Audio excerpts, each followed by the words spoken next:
2월 7일 금요일 하나님께서 주시는 말씀은 요한복음 10장 32절부터 42절까지입니다.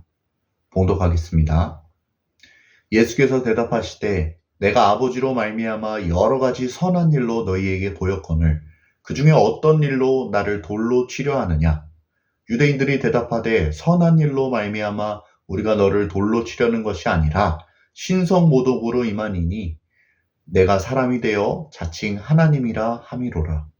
예수께서 이르시되 너희 율법에 기록된 바 내가 너희를 신이라 하였노라 하지 아니하였느냐? 성경은 패하지 못하나니 하나님의 말씀을 받은 사람들을 신이라 하셨거든. 하물며 아버지께서 거룩하게 하사 세상에 보내신 자가 나는 하나님의 아들이라 하는 것으로 너희가 어찌 신성모독이라 하느냐? 만일 내가 내 아버지의 일을 행하지 아니하거든 나를 믿지 말려니와 내가 행하거든 나를 믿지 아니할지라도 그 이름 믿으라.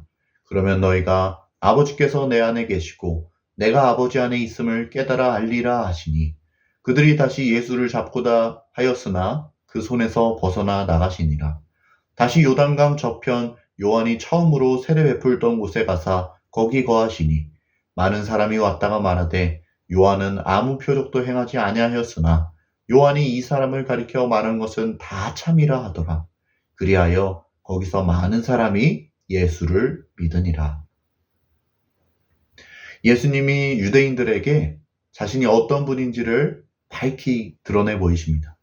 예수님은 당신이 그리스도이면 밝히 말씀하소서라고 하는 사람들에게 나와 아버지는 하나이니라 라고 대답하십니다. 더 이상 무슨 설명이 필요하겠습니까?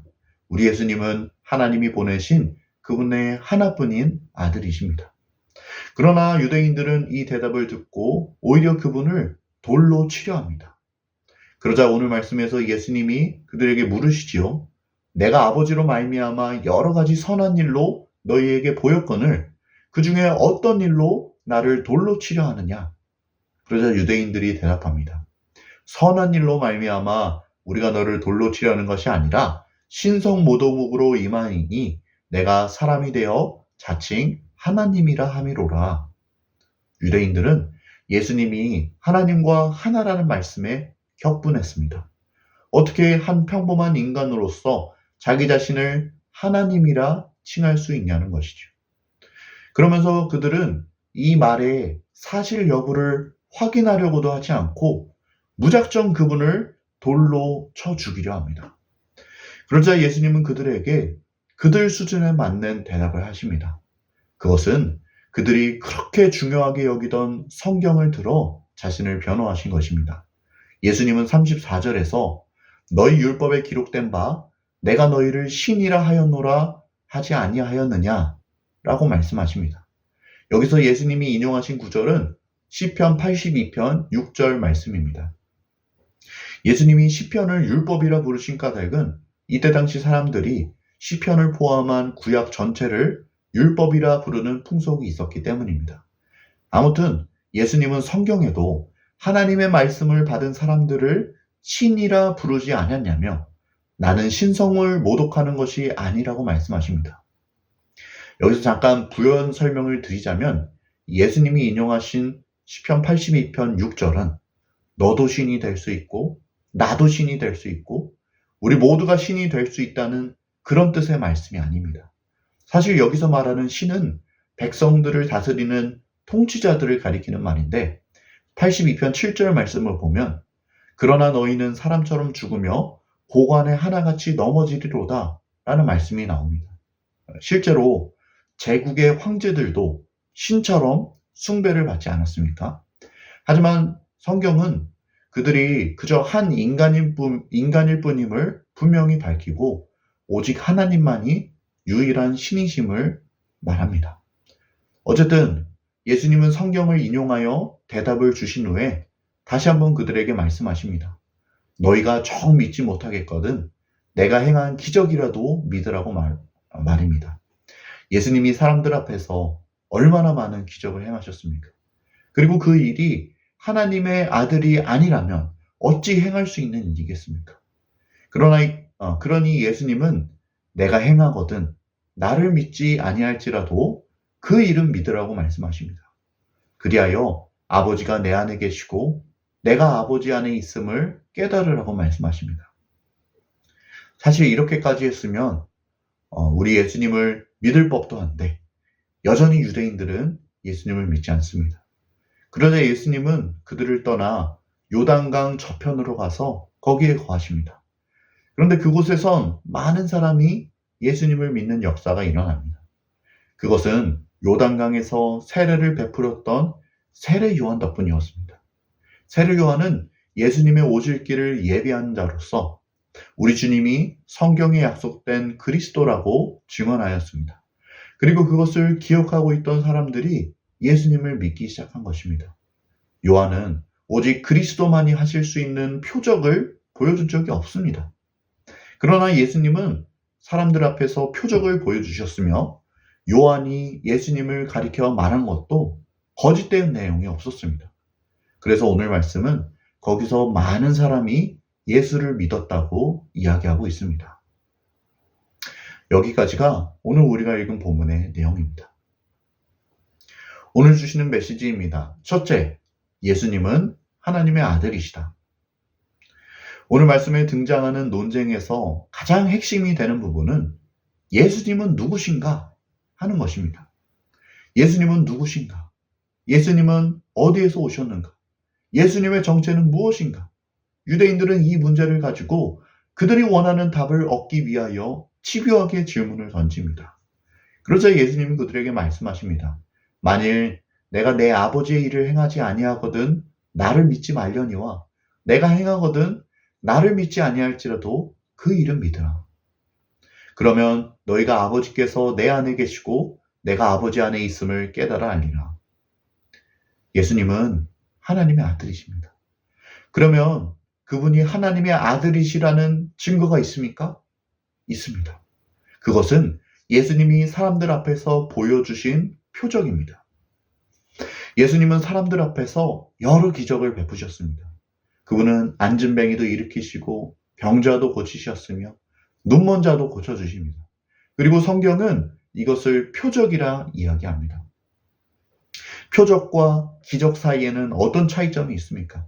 기적이 단순히 놀랍고 신기한 일을 뜻하는 말이라면 표적은 그 기적을 행한 사람이 어떤 사람인지를 드러내는 일이라는 뜻을 가지고 있습니다. 즉 예수님은 단순히 사람들에게 놀라운 일을 보여주고자 하신 것이 아니라 그것을 통하여서 그분이 어떤 분인지를 말씀하고자 하셨다는 것입니다. 예수님이 표적을 보여주신 것은 우리로 하여금 그분이 하나님의 아들이심을 믿게 하기 위함입니다. 예수님이 하나님의 아들이심을 믿으시기 바랍니다. 예수님이 우리를 죄와 사망에서 구원하신 분이라는 것을 믿으시기 바랍니다. 그것이 잘 안 믿어지거든 성경이 기록되어 있는 그분의 표적을 보고서라도 그분을 믿으시기 바랍니다. 요한복음을 기록한 사도 요한도 책의 끝부분에 이런 말씀을 기록해 놓지 않았습니까?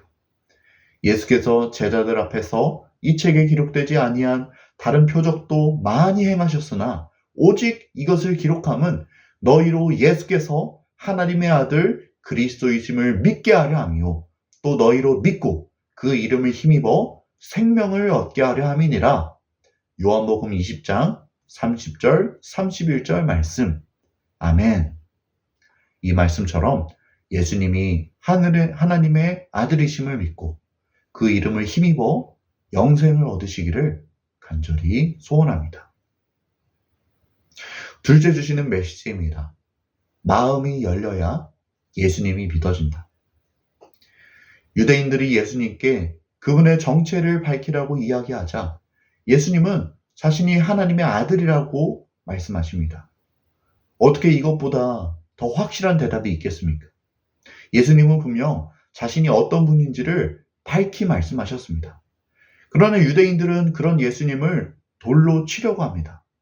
예수님의 말씀이 진짜인지 또 그분이 다른 어떤 말씀을 하실지 기다리지 않고 자기들이 원하는 답변을 해주지 않았다는 이유로 그분을 죽이려고 합니다.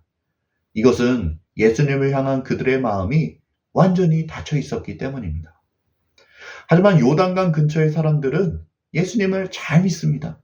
예수님이 어떤 일을 행하셨는지를 생각해보고 세례 요한이 그분에 대하여 증언했던 내용을 떠올려 봅니다. 그리고 그들은 예수님이 바로 성경이 약속하고 있는 그리스도의 힘을 믿습니다. 많은 사람이 예수님께로 돌아옵니다. 예수님을 향한 그 마음이 열려 있었기 때문입니다. 어떤 사람의 마음이 예수님을 향해 열려 있느냐, 그렇지 않느냐가 그의 믿음을 결정합니다. 내가 죽어도 예수님을 안 믿겠다고 버티면 정말 그렇게 안 믿어집니다. 의심의 여지 없이 정말로 그렇게 됩니다. 유대인들을 보십시오. 그들은 처음에 예수님을 찾아올 때부터 그분을 믿지 않기로 작정한 사람들입니다. 그러니 예수님이 아무리 알아듣기 쉽게 말씀해 주셔도 믿음이 생기지 않는 것이죠. 그러나 사람의 마음이 열렸을 때 그는 예수님을 믿을 수 있게 됩니다. 요단강 근처에서 어떤 일이 있었는지를 기억해 보십시오. 예수님이 별 말씀을 하지 않으셨음에도 불구하고 많은 사람이 예수님을 믿었습니다. 세례 요한 덕분에 그 마음이 열리자 예수님을 믿게 된 것입니다. 그러니 우리도 사람들의 마음을 여는 역할을 감당해야 합니다. 우리의 말과 행실로 인하여 전도가 되어야지 구원의 길을 막아서면 안 되지 않겠습니까? 우리가 사람의 마음을 열어줘야지 닫는 역할을 해서는 안 됩니다. 예수님을 향해 마음이 열려야 믿음이 생깁니다. 세례 요한이 그랬던 것처럼 우리도 사람들이 예수님을 믿도록 그 마음을 여는 역할을 잘 감당할 수 있기를 간절히 소원합니다. 함께 기도하겠습니다.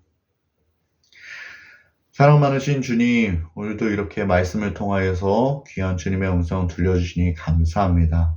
우리가 세례 요한이 그러했던 것처럼 사람들의 마음을 여는 역할을 감당하기 원합니다. 예수님에 대해 좋은 마음을 가질 수 있도록 그 마음이 정말 옥토와 같이 변할 수 있도록 우리에게 맡겨주신 그 일들을 우리가 잘 감당할 수 있게 하여 주시옵소서. 오늘도 우리와 함께 하시고 우리와 늘 동행하실 주님을 기대합니다. 예수님의 이름으로 기도드립니다. 아멘.